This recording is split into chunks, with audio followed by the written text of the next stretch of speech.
The magic of photography is that it captures the appearance of something at a specific time and place.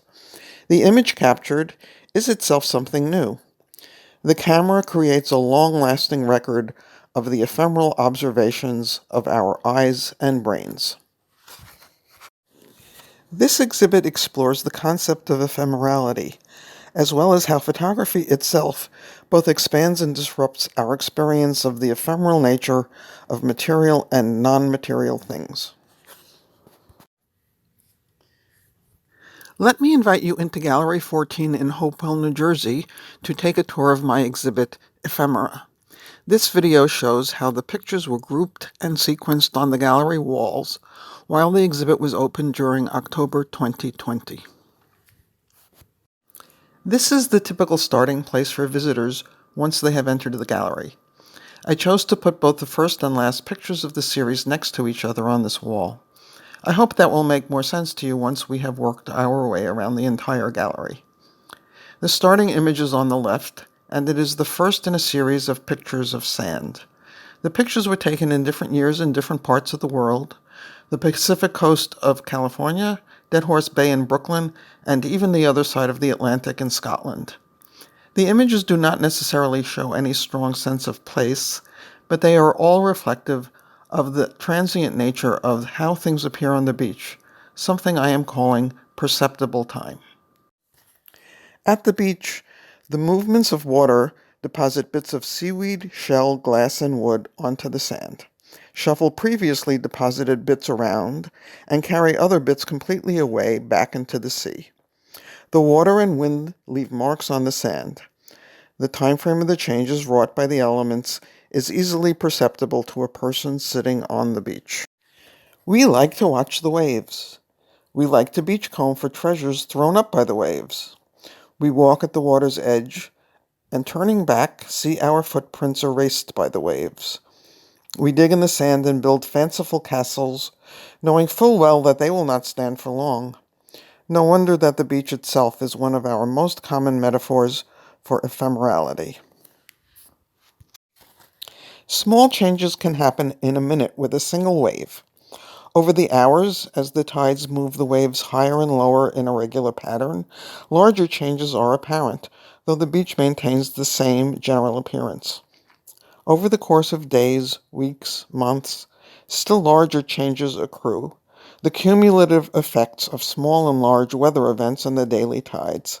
If our memories are not so strong, photography documents the changes in familiar places. For a moment, I'd like to focus particularly on the two images hung one above the other on the right. They were taken about 2 minutes apart in the same spot, in a little tidal stream near a beach in the Outer Hebrides. One shows the sand, left dry as the water level in the stream dropped. The other shows the caustics created by light falling on a thin layer of water on top of the same sand. As I stood for a while, watching the water rise and fall again and again, the sand moved around a little, and the light shimmered and danced on the water.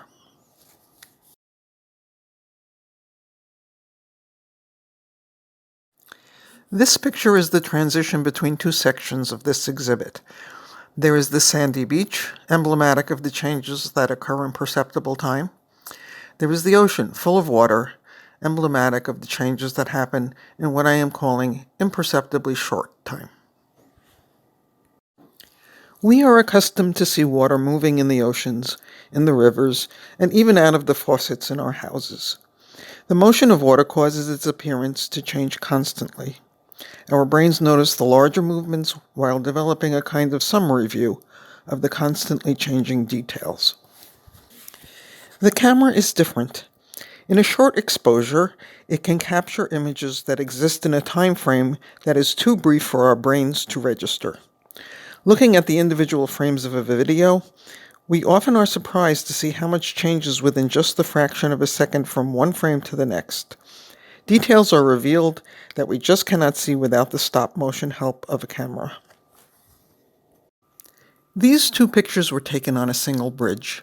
The right-hand one is the upstream view, and the left-hand one is the downstream view of the same river.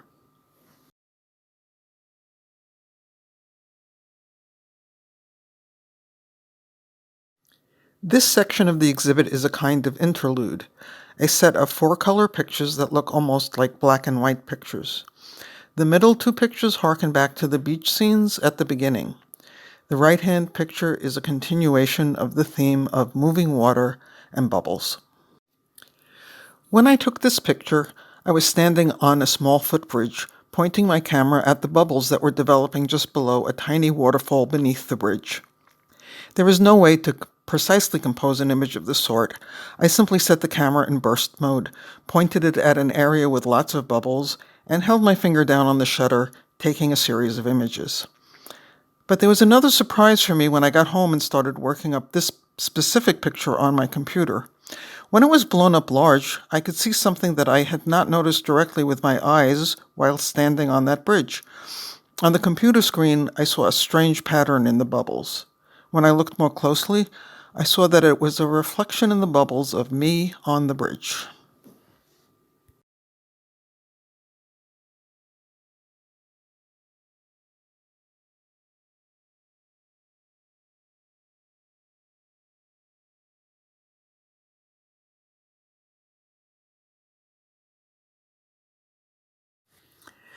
This picture on the left of La Tourelle Falls is another transitional image between two sections. There is the water crashing down on the rocks, capturing an instant of imperceptibly short time. Also, there are the rocks themselves, emblematic of what I am calling imperceptibly long time.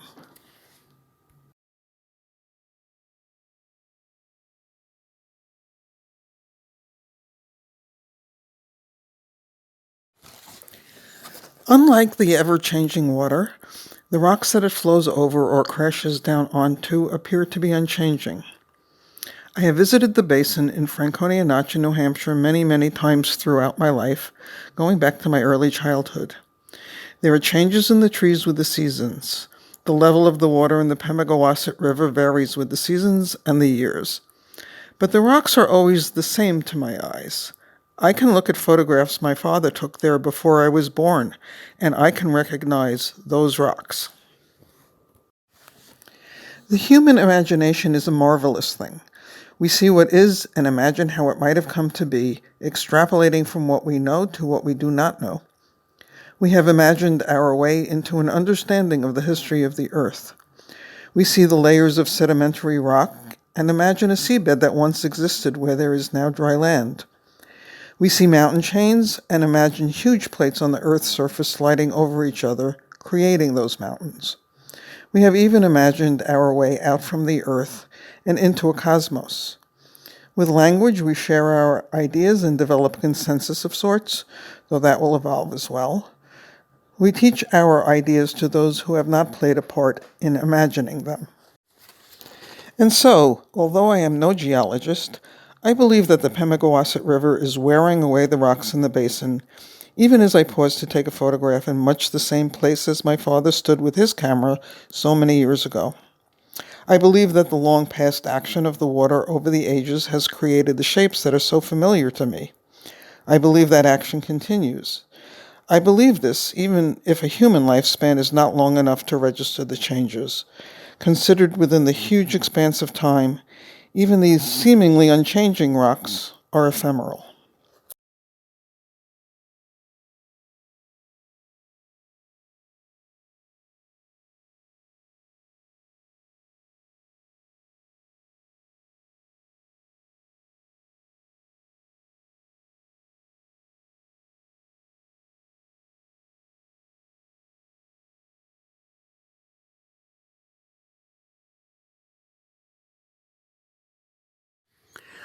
I could easily have finished out this exhibit with more pictures of slowly eroding stones.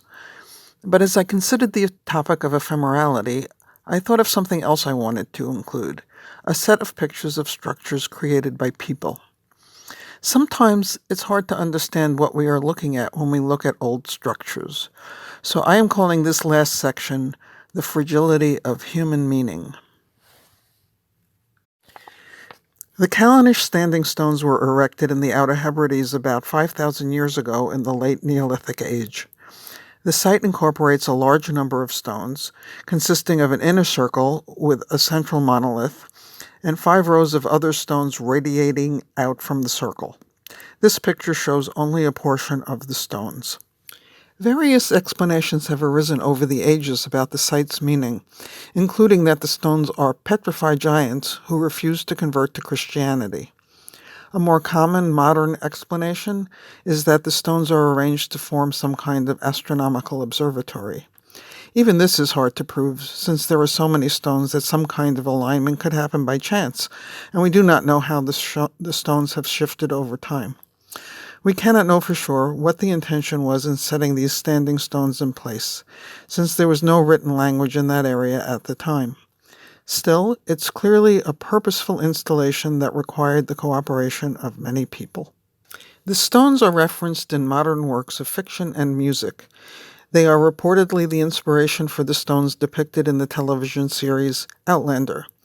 Without certainty about what their original purpose was, the human imagination is free to run wild.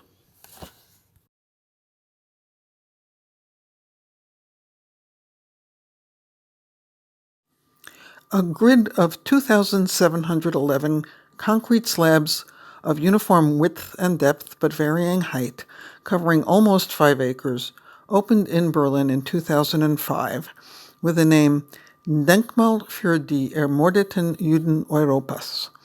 Other than the name given to the installation, there is little information provided to explain what the structure signifies. The concrete pillars are blank, arranged in fairly regular rows. They are almost as mysterious as the ancient Kalinish standing stones. Even the title is hardly that specific. Which murdered Jews? The millions murdered by the Nazis? The thousands killed at the time of the Crusades? All of the European Jews massacred in the last millennium? As is the case for most works of art, visitors are left to make of it what they will. So, of course, people do just that. Some find it a moving memorial. Others find it offensive for a variety of reasons. Children use it as a playground. Tourists pose for selfies, often in playful poses. These activities disturb some as being completely inappropriate in a sculpture named Memorial to the Murdered Jews of Europe. Maybe all of the controversies are what give the installation its meaning. When I saw this place, I found it strange. The children running along the alleys between the pillars did not disturb me. The place evoked a graveyard to me, and children are known to play in graveyards too. Young children cannot imagine the enormity of the Holocaust, and they would find the opportunities for playing hide-and-seek among the pillars hard to resist. I wondered, though, what will happen when those neighborhood children grow older and perhaps learn a bit more? Will the site evoke reflections on the horrors of man's inhumanity to man, or will pleasant memories of childhood games predominate?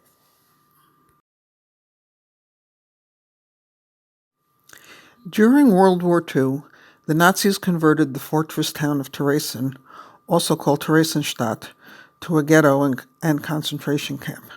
Most Jews in Theresen were transported to Auschwitz and other death camps, but tens of thousands died in the ghetto because of disease and malnutrition.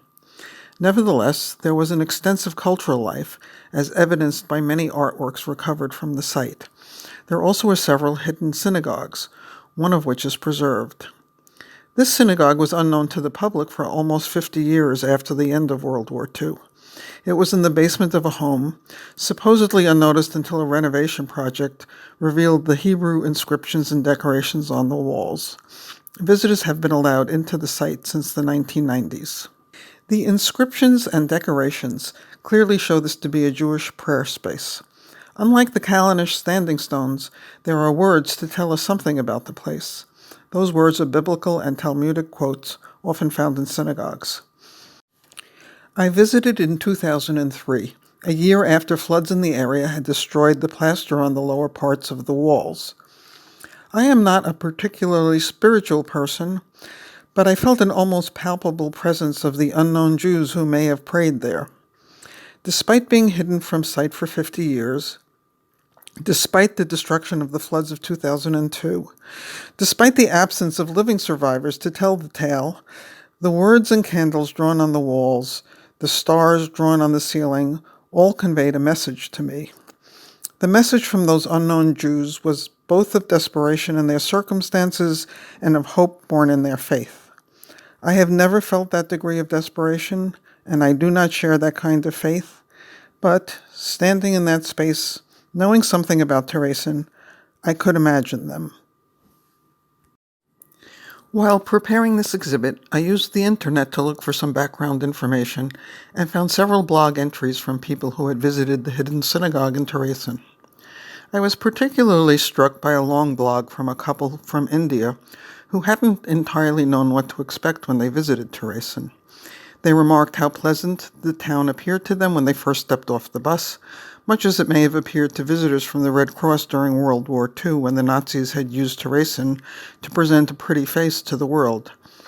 These present-day bloggers worked their way through the museum that details the history of the place, beginning to understand more fully the enormity of what had happened there. Then they toured the various preserved sites in the town, becoming more and more somber. As they rode back to Prague at the end of the day, the words "never again" echoed in their thoughts. The blog was well written and illustrated with numerous photographs. I was moved reading the words and looking at the pictures. Then I came down to the comments section at the end and found this entry. Quote, "The best part about taking pictures in abroad is that people's head don't bump in and out of somewhere. Clear imagery and the focus on the shot is pristine. Here in India, you hardly get a chance to take a clear picture of details of any architecture, garden, or likewise. Such a clean and well-maintained camp." End quote. I do not fault the person who wrote this, though to me it was clear that she missed the point of the blog. She had looked at the pictures. I doubt she read many, if any, of the words. She was correct about the difference in photographing crowded and uncrowded places. However, it's not possible to understand Teresen only by looking at photographs of it. In photographs, it is indeed a clean and well-maintained camp. A picture is not always worth 1,000 words. So this brings us back to where we started this tour, the wall with the first and last pictures. Both are pictures of structures made by humans. I'm sure that the sand castle on the left had a much shorter lifespan, and that the waves broke it down no more than a few hours after I took this picture. The hidden synagogue on the right has lasted for many years, but it too has been subjected to the destructive power of water. This ends my photographic essay, Ephemera. Thank you for watching and listening.